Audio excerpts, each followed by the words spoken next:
Let's look at the first argument that we encounter in the main body of the essay.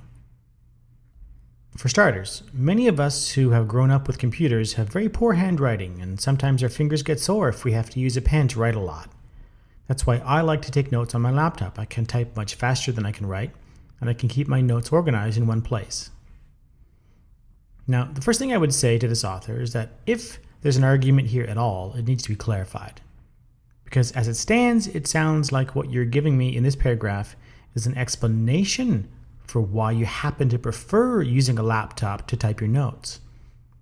But that by itself isn't an argument for why teachers shouldn't be allowed to ban their use.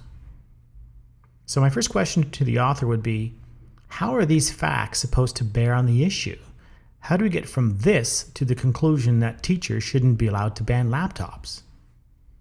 We need to try to understand what the author was really trying to get at here.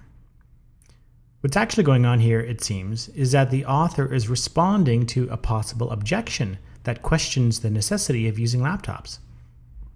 The teacher says, why can't you just take notes with pen and paper? You don't really need to use a laptop to take notes. Now, this is relevant, right? Because if using a laptop to take notes really is nothing more than a matter of personal preference, then it's hard to see how that could supersede a teacher's right to conduct their class as they see fit. But this paragraph looks like it's a response to this objection. It's saying, no, I do need to use a laptop. The quality of my note-taking will suffer if I don't use a laptop. It's not just a matter of preference. Okay, let's assume that this was the author's intent. Now, you still need to connect this to the main conclusion in some way. I want to point out here that the conclusion we're going for is a moral conclusion. It says that teachers shouldn't be allowed to ban the use of laptops in classrooms. So at some point, the author has to think about how these facts about sore fingers and slow note-taking are relevant to this moral claim. You know, it's a generally accepted principle of moral reasoning that you can't derive a moral conclusion from purely descriptive premises. Somewhere in the premises, you need to refer to a general moral principle or a statement about moral values. So my question to the author is, what sort of moral argument are you going for? You should make this explicit so that readers can see how the claims you make in this paragraph are relevant to the conclusion. If someone was to ask me, I think a natural way to develop this argument, maybe not the only way, is to cast it as a fairness issue. Banning the use of laptops would be unfair to the students who rely on laptops for their note-taking.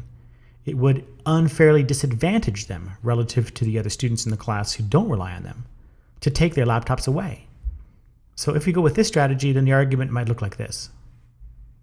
Banning the use of laptops will disadvantage certain students in the classroom, namely those students who, like the author, have poor handwriting, write slow, get sore fingers, are more disorganized with paper notes, etc. Teachers should not adopt classroom policies that systematically disadvantage certain students but not others. This is the moral premise that's doing all the work for us. A premise that basically says that all of the things being equal, a policy that disadvantages one group of students but not others is unfair. It's unjust discrimination. Now, what we've done here is the sort of thing I'd try to work through with a student if they were looking for feedback on a draft. We're trying to clarify and make explicit the reasoning that's really animating this paragraph. From here, I might have some suggestions for rewriting the paragraph to make this logic clear, but I'd usually let the student take a crack at that first. In this tutorial, all we're doing is argument analysis, so I'll stop here. Later on, we'll look at a rewritten version of the essay that incorporates some of this analysis.